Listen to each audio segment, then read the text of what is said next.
Son, and the Holy Spirit, and atong sugdan sa pag-ampo ng atong programa. Our Father in heaven, holy be your name. Your kingdom come, your will be done, on earth as it is in heaven. Give us today our daily bread. Forgive us our sins, as we forgive those who sin against us. Do not bring us to the test, but deliver us from evil. Amen. In the Father, and the Son, and the Holy Spirit. Amen. May gabi ka natong tanan. Good evening everyone. Magandang gabi po sa ating lahat. Dito po tayo ngayon para po sa programa na CFD every Saturday po. Nandito po ang ating bisita na si Brad Danny Cugtas and Mami Jong. So to all our viewers from online, magandang gabi sa inyong lahat. So nauna po, may babasahin po ako na in Bisaya po. Napakagandang passage po from the Bible. We can read it. Mababasa po natin ito sa Psalm 91, no? From verse 1 to 16.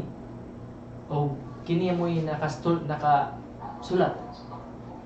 Ang mudangop sa labing halangdon, ang magpabiling ubos sa pagbantay sa labing gamhanan, makaingon sa Ginoo. Ikaw ang akong manlalaban, ug tig panalipod. Ikaw ang akong Dios, ug kanimo nagsalig ako. Gikan sa tanang katalagman nga wala mo hisayri, ilikay kagayod niya, ingon man sa tanang sakit nga makamatay. Amen. Tabunan kaniya sa iyang mga pako, ug dili kagayod maunsa, ubos sa iyang pag-atiman. Ang iyang pagkamaunungon, manalipod ug magbantay kanimo. Dili kaunya mahadlok sa mga katalagman, sa kagabhion o sa mga udyong nga naghadyong panahon sa adlaw. O sa mga sakit nga muhampak diha sa kangitngit. O sa kadautan nga mulaglag panahon sa adlaw. Mahimong mga pukan ng usa ka libo diha sa imong kaliran, napulo ka libo libot kanimo. Apan dili kagayon maunsa. Makita mo niya unsaon pagsilot ang mga dautan. Kagihimo mo mang dalangpanan na Ginoo ang labing halangdon nga imong tig panalipod. Walay katalagman nga budangat kanimo. Amen. Ug walay kadaot nga moabot duol sa imong puloy-anan. Pabantayan ka sa Dios sa iyang mga anghel aron pagpanalipod kanimo bisag asa kataingon. Sapwangon kanila sa ilang mga kamot aron dili maunsa sa mga bato ang imong mga tiil. Tumban mo ang mga leon ug mga bitin, nga mapintas nga leon ug mga bitin nga malala. Ang Dios nagingon, luwason ko kadtong nahigugma kanako, ug panalipdan ko kadtong miila sa akong ngalan. Sa dihang sangpiton ako nila, tubagon ko sila. Maguban nako kanila sa dihang sila anaa sa kalisdanan. Luwason ko sila ug pasidunggan. Gantihan ko sila taas nga kinabuhi. Amen. Ug luwason ko gayud sila. Muna mo kay suuna hindot kayo. No, ato ni pamalandungan. Salmo 21. Uno hangtod sa 16. Nindot kayo na mga igsoon nga atong pamalandungan karong gabi una. Nga makahatag nato ug kusog nga kita sa atong pagtuo atong huktan bisan pa man sa atong na-experience karong mga panahonan. Mga kaigsuonan, aduna ako giandam nga bersikulo or passages from the Bible. O Brad Danny, hinaot ko nga imo ni siyang tagaan o kining eksplanasyon or sa mga imong ikasulti niini. Una, atong mabasa diri sa Matthew City 24, no? 24 na hantod sa 27. May tungod ko ni sa parable of wise and foolish builders. Aniya atong mabasa. Therefore, anyone who hears these words of mine and acts according to them is like a wise man who built his house on rock. The rain poured down, the rivers flooded, and the wind blew and struck that house. But it didn't collapse because it was built on rock. But anyone who hears these words of mine and does not act accordingly is like a fool who built his house on sand. The rain poured, the rivers flooded, and the wind blew and struck that house.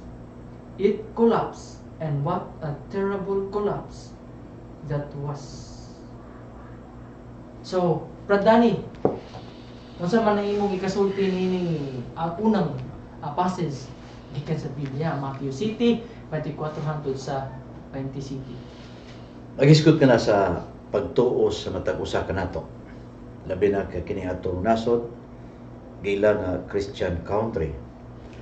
Nya daghang mga tawo nga ato makita nga kun wa pay mga katalagman ang uban dasi kay pagpangalaga sa Dios.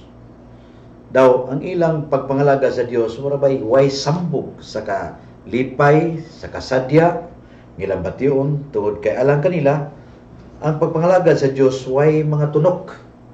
Pero kung imong tan-awon sa Biblia, lahi di ay ang pagpangalaga sa Ginoo kay ang matag usa kanato kinahanglan man di ay suwayon.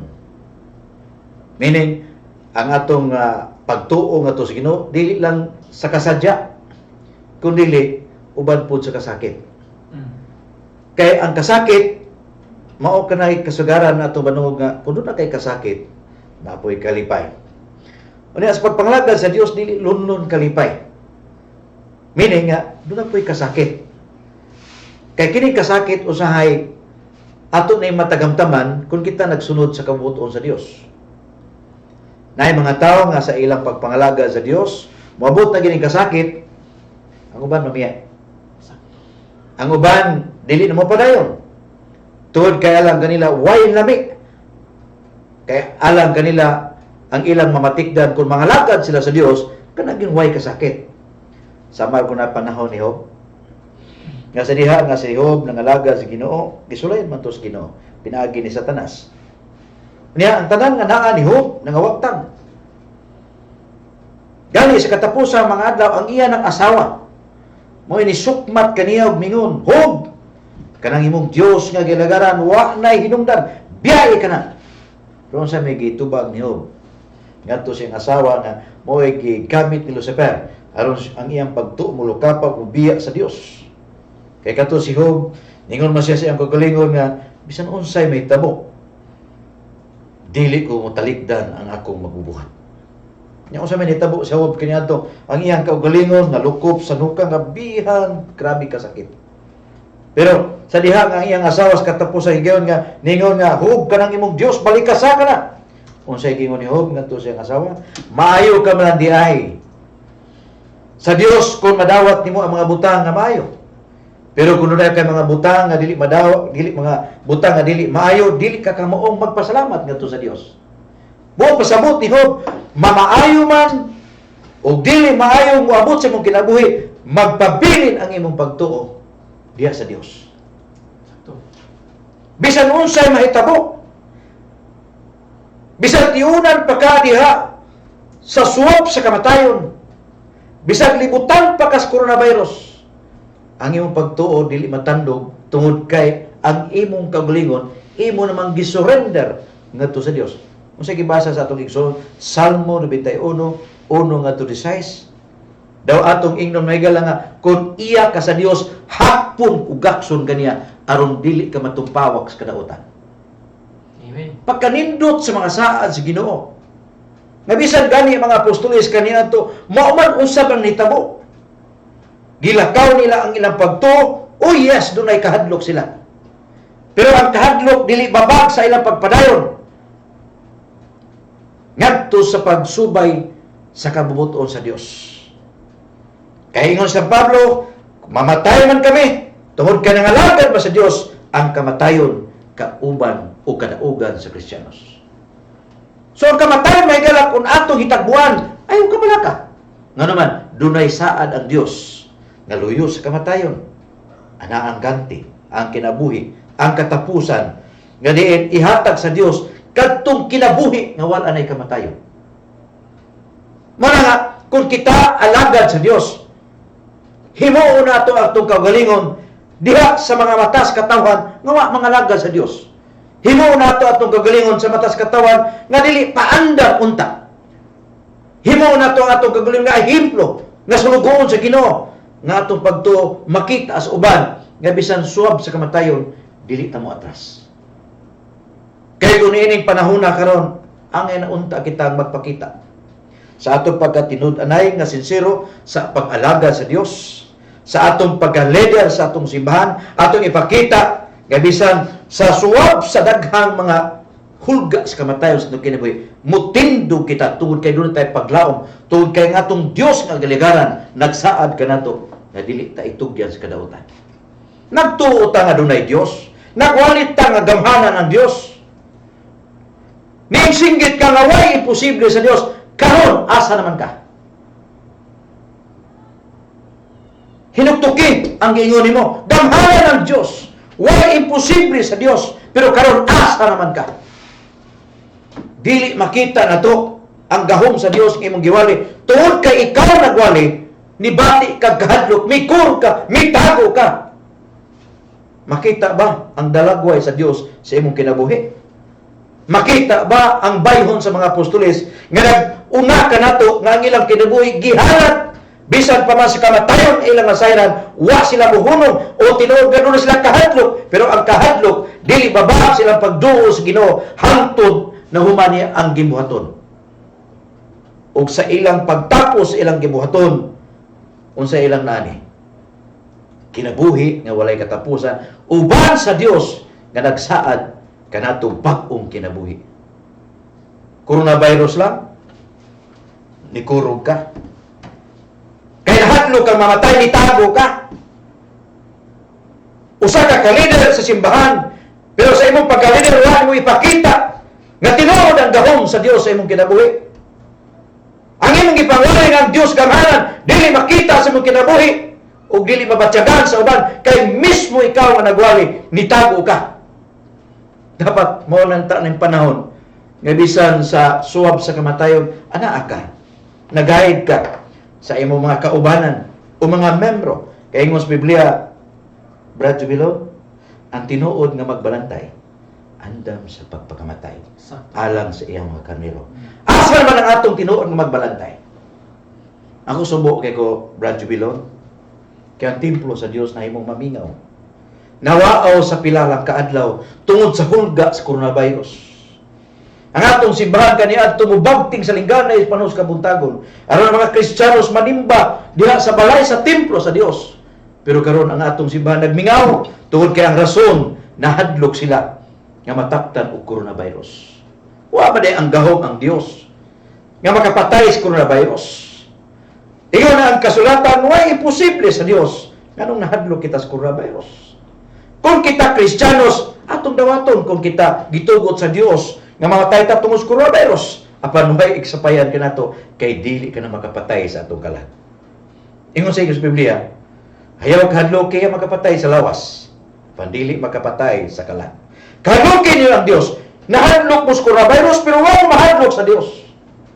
Amot kung ipasabot, kung ang coronavirus makamatay, timani ang Dios makapatay sa kalag. Ang coronavirus makapatay sa lawas, pero dili makapatay sa kalag. Hinunuha ko ng Dios, imong talikdan o bitago ka tungod sa kahadlok ng virus, nahadlok ka o wa kay pagsalig. Ang imong pagtuo, ang imong pagsalig, gibanlas niya itong mapintas nga ba? O sa Ingos Biblia, sama sa katao nga maalamon, nagatukod o balay ibabaw sa bato, nibundak ang hangin o nibundak ang ulan, nibkuso-kuso ang hangin, ang balay wa maunsa, tungod kay napatukod ibabaw sa bato. Bukod sabot, ang imong pagtugi sandig o giwanan sa buhat sa pagsalig nga tos Ginoo. Ang imong kinabuhi gitugyan mo sa Ginoo. Kung unsa bitabo ni nako kinabuhi Ginoo, ikaw mo'y mahana nining tanan. Ginatugyan nimo. Mao na kay ang Ginoo nagkupot nimo dili ka mawa. Pero ang taong andakan nga nagasugilon lang sa mga butang o sa mga pung sa Ginoo, pero ang iyang kasing-kasing way pagsalig, way pagtuo sa Ginoo. Ang resulta nining tanan, kutob lamang sa dila ang iyang pagtuo, way binuhatan. Mao na nga ingon ang kasulatan, sama sa katawong buwang-buwang nagatukod og balay ibabaw sa balas, pag-abot sa makusog na uwan, kasog na hangin, ang balay nga gitukod ibabaw sa balas nabanlas, tungod kay wa matukod sa patukaran nga mao si Kristo. Daghang mga tao karon mga igsoon nga nagpatuong Kristiyanos. Daghang mga tao karon nga nagpatuong sinugo sa Dios. Rebelde sa Iglesia Katolika. Matod pa nila, kami ang sulugoon sa Ginoo. Sa wapay coronavirus, makita na to ang ilang pong simbahan, aber kanunay. May subol sila pagwali. Pero karon kumusta? Asa na? Sirado na halos simbahan. Mga nga, nining panahon na, ni ay mga Catholic faith defender, ang amo mga nagdumala, si Brother Jung Chua, Batanon, sama ni Jubilon, Batanon, ako kay hamtong naman tamay igsoon. Daghan na tag-experience kinabuhi sa pagpangalaga sa Ginoo nga halos dili ka makatindog tungod sa bugat nga pagsuway. Apan timan ilang kung ang imong kaugalingon imo nang isurrender ngadto sa Dios. Sa tinuod nga iglesia, bisan unsay may tabo, moabot man ang bagyo unos sa mga pagsuway, salig sa Dios. Kay matud pa ni Jubilon sa iyang ebanghelyo sa Salmo o 91:1 ngadto 16, ang Dios andam og gakos kanimo aron dili ka itugyan sa kadautan. Brad Jubilon. Salamat kayo, Brad Danny. Nindot kayo pa imong pagka-saysay, Brad Danny, no? So, ang atong mga kaigsuunan nga katong active bitaw sa Facebook, mahimo kamo nga i-share ninyo ang mga live nga mga misa. No? Dili na wa na mi magpasabot nga kining di ta mutuman sa gobyerno, mutuman Yes. kita. Ang atong gusto nga makamingaw biya ang kampana. Makamingaw ang kanta sa pare nga mingo Yes. nga dawata kini yung tanan ug kan makamingaw biya na. Pio. Mao na nga kita mga Katoliko atong hinumduman nga ang templo mao ang tao. Mao Yes. ang katawhan sa Dios. Nga unta madungog ang atong mga yangungo sa atong mga kadagkuan nga mangita sila pamaagi nga bisag kampana na lang Yes, nga kadabutan. ibutang diha sa isig ka sitio nga madungog ang misa, makamingaw gyud unya kulang ang Eucharist mao ang center of Christian life. Tulo na sa simbahan, so makamingaw manta nga ang atong mga kadagkuan gibuhat man nila ang ilang kining tungod kutob silang mabuhat, no, kay nag-follow po sila. So ang ato nga katong mga active din ha sa Facebook, palihog ng inyong i-share ang misa diha kay dili tanan kabalo mag-Facebook. Yes. Mao na nga mao na ang among ka-suggest. Pero salamat kayo sa inyong pagpaminaw. Tuna tay kaduha nga mapasahe, no, diya sa Biblia. Atong mabasa diya sa Mateo 13 1 hangtod sa 30. Oh, it is a parable of the sower. Atong basahon. That same day, Jesus left the house and sat down at the lakeside. Many people gathered around him. So he got into a boat and sat down.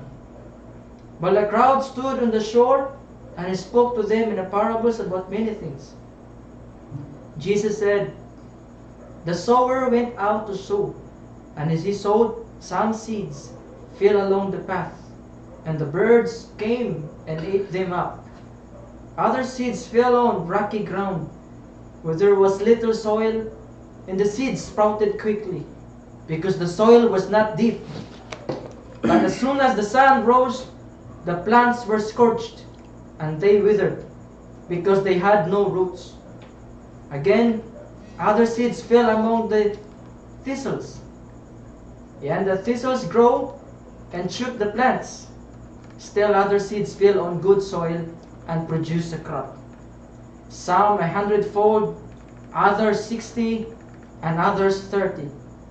If you have ears, then hear. Then his disciples came to him and said, Why do you speak to them in parables? Jesus answered, To you it has been given to know the secrets of the kingdom of heaven, but not to these people. For the one who has will be given more, and he will have in abundance. But the one who does not have will be deprived of even what he has. That is why I speak to them. I speak to them in parables, because they look and do not see. They hear, but they do not listen or understand. In them the words of the prophet Isaiah are fulfilled. However much you hear, you do not understand. However much you see, you do not perceive. For the heart of this people has grown dull. Their ears hardly hear, and their eyes dare not see. If they were to see with their eyes, hear with their ears, and understand with their heart, they would turn back, and I would heal them. But blessed are your eyes, because they see, and your ears, because they hear. For I tell you, many prophets and righteous people have longed to see the things you see, but they did not see them, and to hear the things you hear, but they didn't hear them. Now listen to the parable of the sower. When a person hears the message of the kingdom, but does not take it seriously, the devil comes and snatches away what was sown in his heart. This is the seed that fell along the footpath. The seed that fell on rocky ground stands for the one who hears the words and accepts it at once with joy. But such a person has no roots and endures only for a while. No sooner is he harassed or persecuted because of the word than he gives up. The seed that fell among the thistles is the one who hears the word. But then the worries of this life and the love of money choke that word, and it does not bear fruit. As for the seed that fell on good soil, it is the one who hears the word and understands it. This seed bears fruit and produces 100 or 60 or 30 times more. Brad Danny, nindot kayo na siya, Brad Danny. Yes. Parabol kini siya sa the sower. So unsa man ang imong ikasulti ni Brad Danny? Ang mga pasumbingay nga gisulti sa Dios suma sa imong gibasa. Sama kanato sa atong pagwali, sa atong pagsangyaw sa pulong sa Ginoo gitawag tag magsasabud. Niya sa atong mga pangwali, mga pulong sa Ginoo daghang midawat. Ang uban madasigon, ang uban daw sa ilang pagkadungog sa mensahe, urag sadya kayo nga ilang bation. Pero pag-abot sa mga pagsuway, daghang mga rason nga ang uban dili na makapadayon tungod kay ang uban nawili sa unsa may gikawilihan. Ang uban igo lang naminaw tapos baliwaan na nila kay ang ilang gitagad kanunay mao ang ilang sugyot sa ilang lawas nga mo'y makaagdas dasig sa ilang pagkatao ning kalibutan. Pero doon na po yung mga binhi nga nahulog dito sa kining tambok nga yuta. Doon na po yung mga tao nga nakadungog sa Ebanghelyo, sa kaluwasan, sa ilang pagkadungog nalipay sila. Pero matod pa sa Ginoo sa diha nga niabot na mga pagsuway, wa sila kapadayon. Doon ay mga tao nga nakadungog sa mensahe, midawat sila. Apan sa gihapon wa makalahutay tungod sa mga bisyo nga nikamit sa ilang kaugalingon.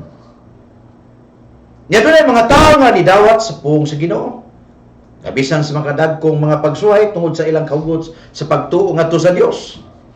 Sama ka nato, nadani sila, nagawali sila, o nakapamunga sila. Pasabot nakakabig yapon sila. Pero kanto mga tao nga, ang ilang pagpakita sa pagpangalagad, palalanday kung sila, aron ng ilhon sila, pag-abot sa mga dagkong pagsuhay, mawara po na sila. Tuod kay dili man kinsing-kasing, nga gidawat nila ang mensahe sa Dios. Nawato ng hakpon may galas po nga nagingon.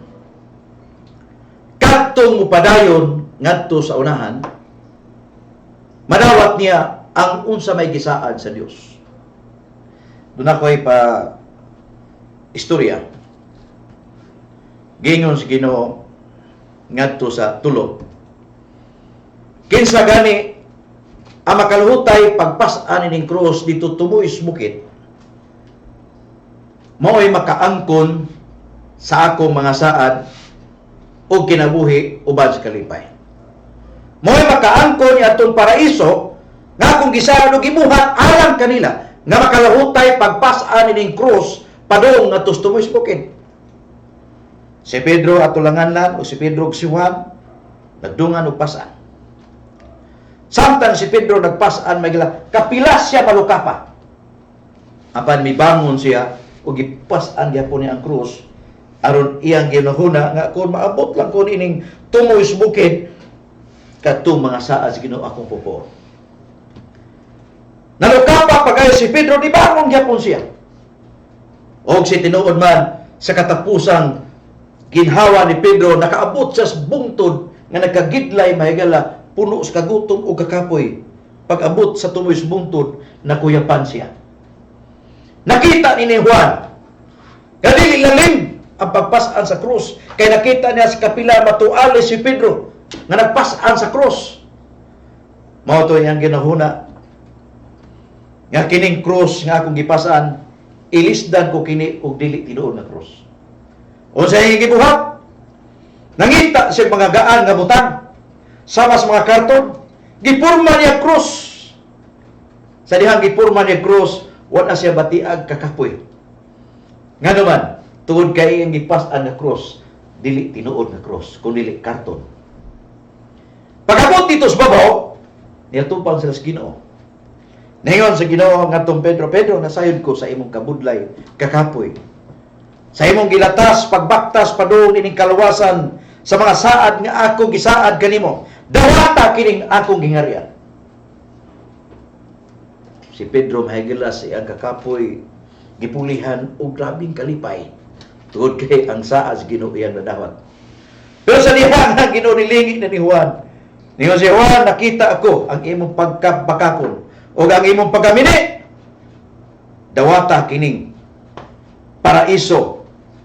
Pagtan-aw ni Juan, Ginoo, ngano man ang imong gihatag nako, wa pa na mahuman. Unsay tawag sa Ginoo kaniya? Tungod kay wa pa ni humna ang imong gibuhaton sa pag-alagad nako. Ang imong gipas-an dili tinuod nga cross, mao nang ihatag nako, hala ikay tiwasa na. Kun makahuman siya. But pasabot mahigala, nadepende ka na sa imong pagtuo pag-alagad ngadto sa Dios.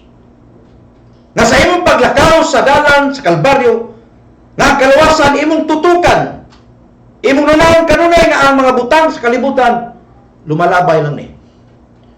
Pero kung ikaw usa ka tinuod nga Kristiyanos unya imong tan-awon ang ganti nga mo gisaad sa Ginoo, ang tanang mga butang nakababag nimo imong talikdan. Nga naman gitan-aw nimo ang kadaugan human sa kabudlay sa imong kakapoy sa paglakaw ining paktas nga makutas nga dalan padung ngadto sa kalawasan. Kay ingon ang Ginoo, pas-an ang imong krus. Nga sa atong pagpas-an sa atong krus may gila dili lunglon kalipay, may kasakit. Mara kung ikaw tinuod nga nakadawat sa mensahe sa pulong sa Ginoo, ang imong buhaton padayon sa paglakaw. Bisan kapila ka natumban, bisan kapoy ipakita sa uban nga wa ka maluya. Ipakita sa uban nga bisan paman sa hulga sa kamatayon, ala ka, naglakaw ka, aron mahimo kang ehemplo sa uban nga huyang sa pagtuo. Ang kadto mga tao nakaduog sa mensahe sa Dios, Nga ikaw mismo kauban sa ilang pagdawat, apan ikaw nakapadayon, ikaw mo ehemplo ni atong mga huyang aron sila makapadayon ug mosunod sama kanimo aron makaabot usab o makadawat sa ganti nga mo gisaad sa Dios. Ayaw pagkasama sa uban nga nakadungog sa puong Ginoo apan gipakabaliwala. Ayaw pagkasama sa uban nga sa ilang pagsugod malipayon pero pag-abot sa pagsuway namiya sila. Ayaw sama sa uban nga ang mga tao nga sa tungod sa mga bisyo wa sila makapadayon. Ayaw pagigsama sa uban nga tungod sa ibog sa kalibutan wa sila makapadayon. Pero dunay mga tao kabisan pa man sa mga dagkong pagsulay silang kinabuhi, sama ni Brother Chong, Brother Jubilon, nining panahon na karon ang uban na nago tungod sa COVID virus, pero ni agyapon kami sa kaubanan ng mga CFD diya sa Bohol, Mindanao area, dito sa Makauluhan, nagpadayon sa Bantayan, nagpadayon og kamo mga CFD. Bisan pa man sa atong giatubang karon mo naging sa Ginoo, mga binhi nga napunta sa tambok nga yuta. Pasabot, kompleto ang ilang pagtuo. Tambok ang ilang pagtuo. Nga bisan sa mga dagkong pagsuway hulga sa kamatayon, niya sila. O human sa unos, nini mga hulga sa pagsuway sa kamatayon, makabinhi, mga dunat pa'y makumberte aron sa ingon, mahimo silang sama kanamo tungod sa gugma sa Dios, tungod sa kaluoy sa Dios, tungod sa gasa sa Dios, tungod sa grasa sa Dios. Kay dunay may panultihon nga nagingon, Ginoo, bisag unsay may tabok, ayaw migtaliti. Kay ikaw ang gahom, why imposible kanimo. Bubuhi kay simong grasya aron magpabilin kami nga malig-on bisan pa man sa kadagkong pagsuway. Brad Jubilon. Amen. Dahil ng Diyos, mga kasunan. Apan bisan pa man sa luyo ni ining mga katalagman nga atong nasinati karon mga kasunan, aniya. Diya sa Salmo 95 atong mabasa. Dali kamo dayon ta ang Ginoo. Amen. Magkawit kita nga malipayon ngadto sa Dios nga atong tigpanalipod. Muduol kita kaniya aron magpasalamat o gawitan ta siya malipayong mga awit sa pagdaig. Kaya Ginoo gamhanang Dios, gamhanang hari nga labaw sa tanang Dios. Nagmando siya sa tibuok kalibutan. Gikan sa kinahaladman sa yuta ngadto sa labing taas nga kabukiran. Nagmando siya sa dagat nga iyang gibuhat ug sa yuta nga iyang giungod. Dali kamo.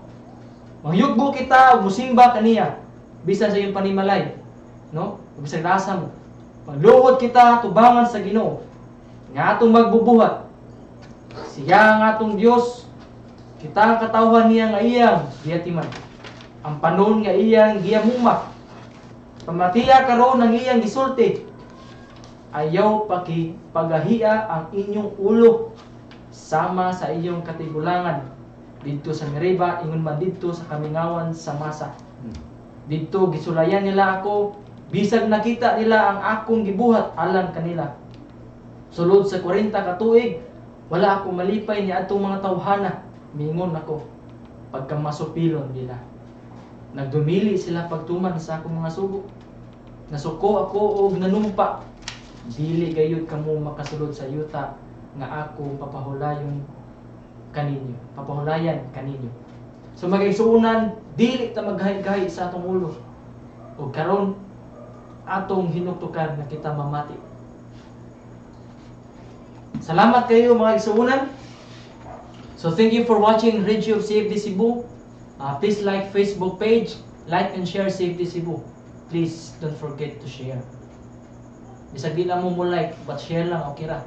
YouTube channel, like and share and subscribe CFD Cebu. Yeah. So mga kigsuunan, salamat kayo sa iyong pagpamati. In the Father, Son, and the Holy Spirit, and glory be to the Father, to the Son, and the Holy Amen. Spirit, as it was in the beginning, is now, and ever shall be, world without end. Amen. In the Father, the Son, and the Holy Spirit.